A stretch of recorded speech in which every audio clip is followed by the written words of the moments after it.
So after Kenshiro's victory against Carlos Canizales, a question was actually posed to me directly, and through that I actually posed a question to a few other people of where Kenshiro Teraji ranks amongst the greatest 108 pounders in the history of the sport. No, I wasn't exactly too sure if I'd be having this discussion about 2 years ago, or 3 years ago, something like that, when Kenshiro was, inactive and coming back to fight Hisada, and of course he ended up losing to Masamichi Ibuki.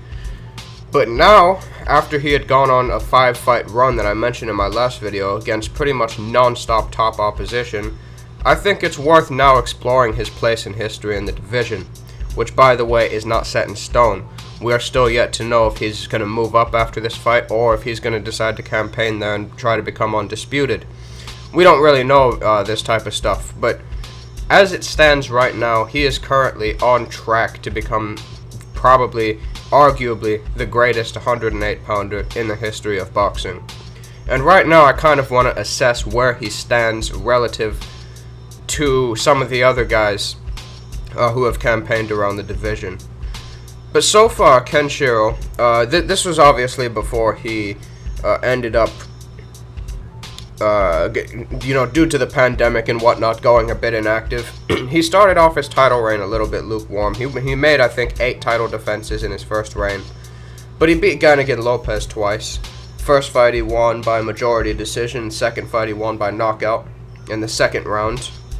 And then he wound up defeating Milan Melindo and Pedro Guevara. The Pedro Guevara fight was also pretty close. Some people actually thought Guevara won that fight, but nevertheless, he ended up pulling it out. The Milan Melindo fight, he beat Melindo after Melindo had lost to Taguchi. Melindo, in many people's eyes, was maybe fortunate to even be light flyweight champion when he was, as many people thought he didn't deserve to beat Heki Butler at the time. But nevertheless, he was champion. And he did also have a first-round knockout victory over Akira Yagashi. So Melindo does have a bit of pedigree.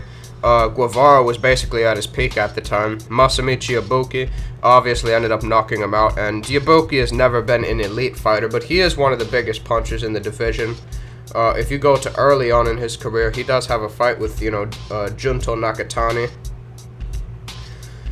where he gave Nakatani some serious problems in that fight. In fact, you could actually argue Ibuki might have won that fight, and Ibuki's other losses came to Daniel Mateon, who went on to prove himself to be a relatively credible contender in the division. And of course, his other loss was to current world champion Saigo Yuri Akui. But, that was when he was a prospect. He's obviously since improved in certain areas, and that kind of has to be accounted for. But he has proven himself to be a very credible fighter, and I believe he's a mandatory or close to it, or is set up for an eliminator to fight for another world title now.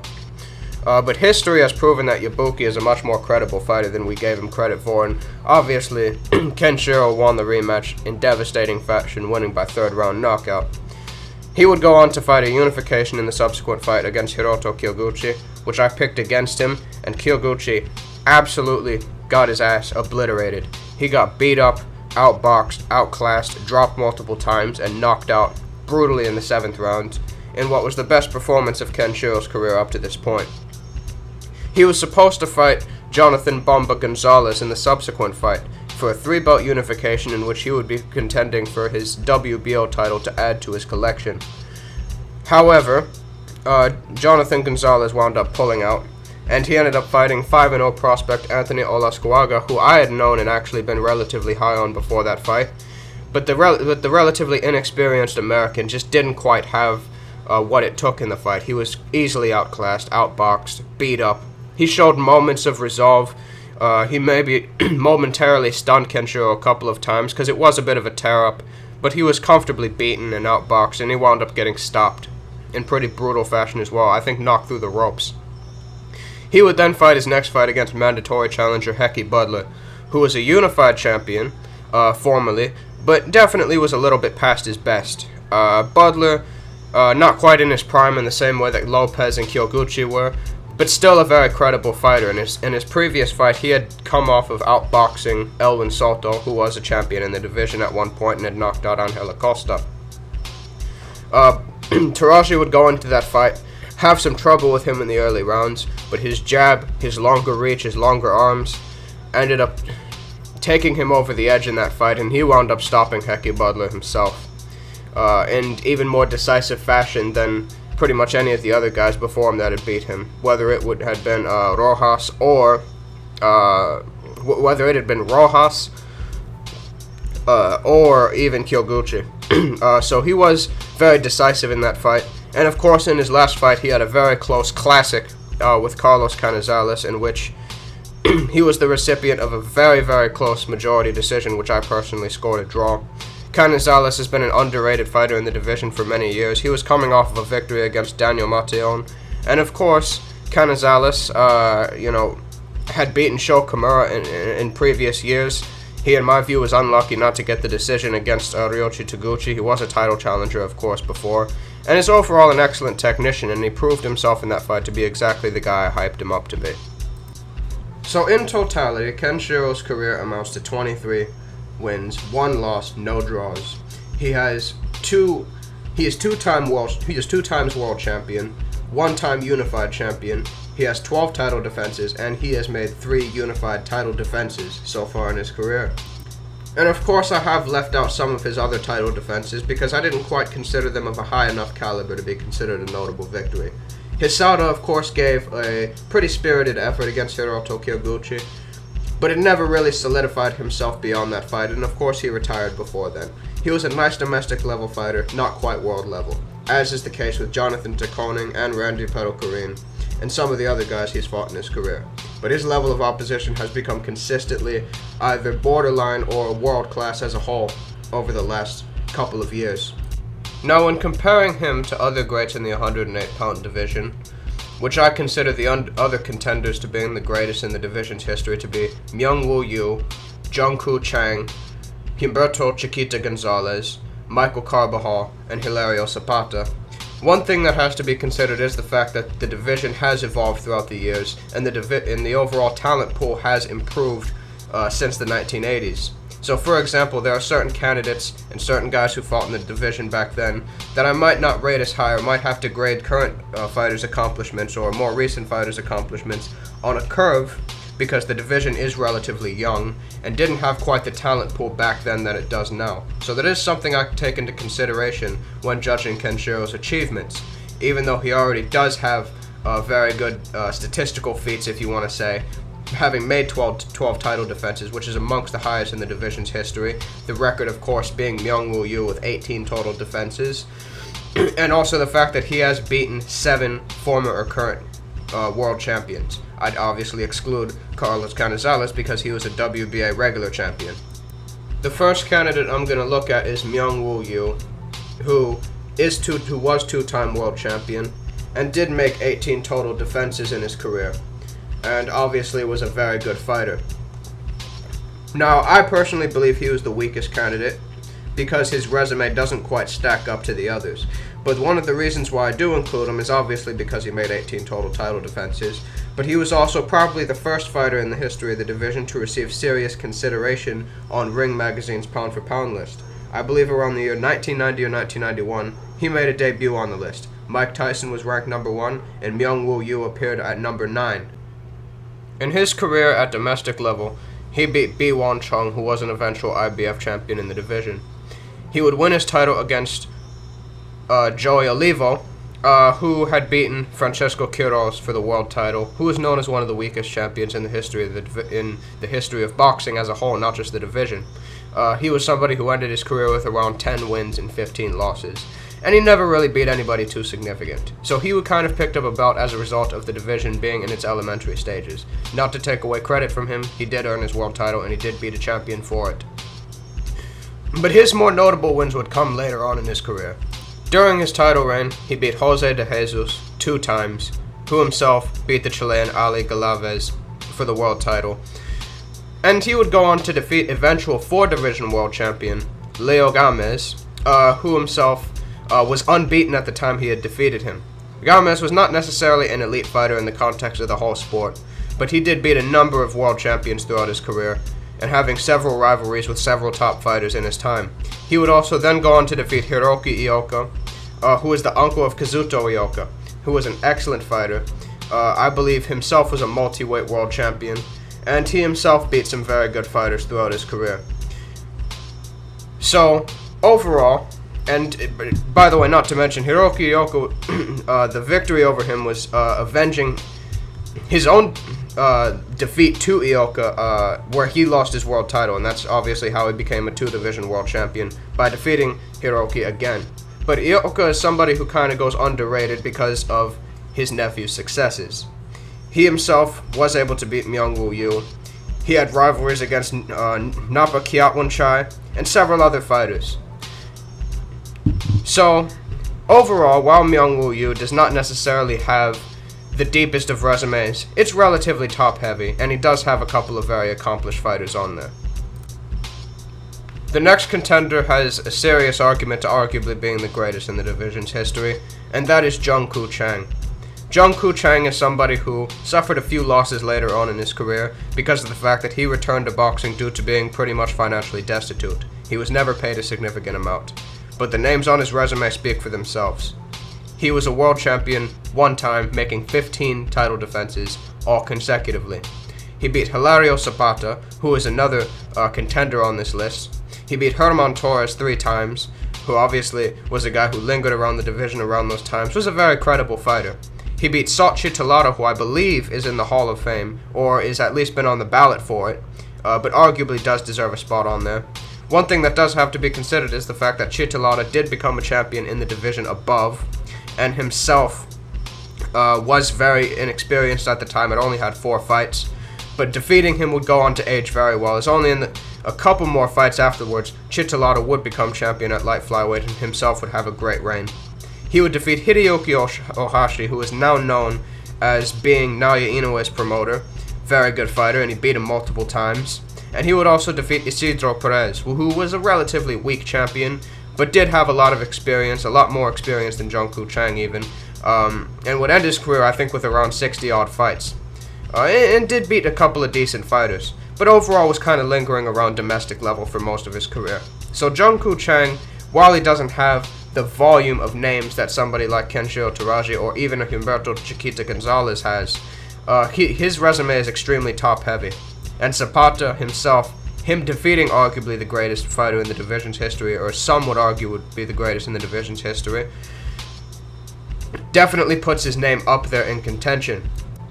And that will lead to us going to Hilario Zapata next. He was 2-time world champion, he made 10 title defenses, and he beat some excellent names in the division. He was the original great in the division. He was the first genuinely legendary light flyweight. He would be 2-time world champion, as I stated, and he would beat Juan Guzman very early in his career. Juan Guzman was a guy who had already had 26-27 fights. He had already had experience against world-level opponents, and he would also go on to defeat Freddy Castillo himself, who was way more experienced than himself. He would fight Shigeo Nakajima and beat him multiple times, once in the midst of his title reign, but he would defeat him for the WBC title. Nakajima, you could argue, was a result of the division lacking depth and being in its elementary stages, but he would go on to defeat some good opponents afterwards. He would go on to beat Joey Olivo, Herman Torres, Neranor Sorvor Singh, who is actually just slightly taller than the shortest champion in boxing history, Jake Matlala. He himself is about 4'10 and a half, and he would also pick up a phenomenal victory against Jung-Koo Chang. At the time he beat him, Jung-Koo Chang was undefeated. Hilario Zapata would suffer a couple of bad losses though in his time there, and might arguably be a knock against him. You could say that in a sense Zapata was around in a time the division hadn't necessarily picked up its strength in the until the early 90s, early to mid 90s, but he was still a very good fighter, and his skill set speaks for itself. Very slick around the ring, excellent footwork, good jab, very tall, long reach for his division, and was very slick as a whole. Very easy fighter to watch, very coordinated, athletic, the whole nine. He, in my view, athletically and skillfully stacks up with most fighters to ever compete in the division, and would be a tough fight for almost anybody to have ever competed in the division as a whole. The final 2 candidates I will get into are obviously eternal rivals, that being Humberto Chiquita Gonzalez and Michael Carbajal. But I'm going to start off with Humberto Gonzalez. I suppose because he got the better of the rivalry in the end, winning 2 out of 3 times. But he was 3-time world champion, and he made 12 title defenses. Humberto Gonzalez might have a similar knock against him to Hilario Zapata, and maybe you could even say Kenshiro Teraji, because he himself lost to Ibuki in the midst of his title reign, which is the fact that he suffered some bad losses. And obviously one of them was against Michael Carbajal, who's another great in the division, but the other one was against a relatively, at the time, unheralded Rolando Pascua. And that was a fight he was not necessarily supposed to lose, and he ended up getting stopped. But his resume was fantastic, and he is a true great of the division. He beat Yul Woo Lee for the title, who had beaten Herman Torres for the WBC title. He would beat Jung Koo Chang. It must be noted, however, that Jung Koo Chang was a little bit past his prime, and was nearing the end of his career. I think this was his second to last or last fight, and he had actually retired initially before, and as I stated, he came back because he was not really even paid subsistent wages, and he wound up having to come back due to being financially relatively destitute. He would fight Francisco Tejedor, who had a good record at the time, was a champion, but would become a journeyman after winning a vacant title, and wouldn't really beat anybody significant afterwards, would kind of be passed around for younger fighters or as a tune-up fight.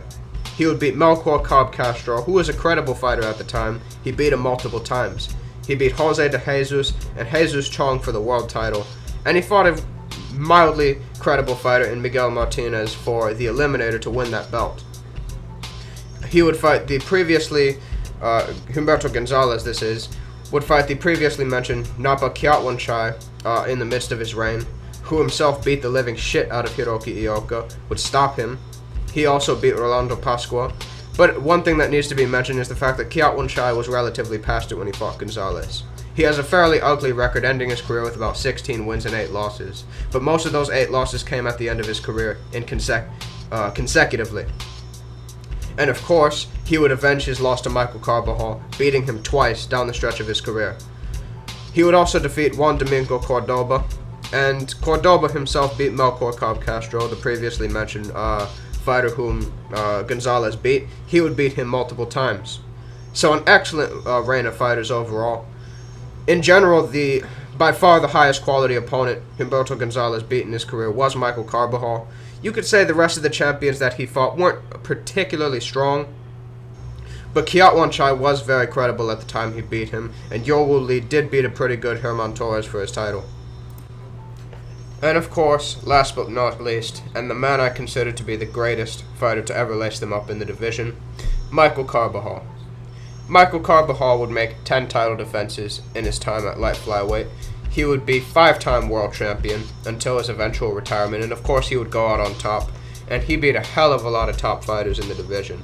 He would beat guys like Jesus Chong, he beat Muangchai Kitakasim, an unbeaten version of him, and one of the better fighters in the lower weight categories in that time, for his world title, at 11-0 when he was unbeaten.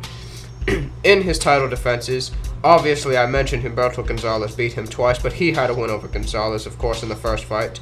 He would beat Josue Camacho, who had won a world title at one point. He beat Melchor Cobb Castro, who I obviously mentioned before being a top fighter. He fought Jose de Jesus, and of course he went out in his career beating who should eventually make the Hall of Fame, Jorge Arce, who would be I believe, 4-weight world champion over the course of the next probably 16 years after that fight had occurred. He did suffer a couple of bad losses. He lost against Mauricio Pastrana, who was a relatively weak champion, and he lost against Jacob Matlala, who was obviously the shortest champion in the history of the division, although he was a very good fighter. So even though he did lose a couple of times, he did lose against top fighters, and he lost relatively honorably in 3 of those instances. And he was a 5-time world champion in the division. He was a #1 fighter in the division, probably all throughout the 90s for the most part.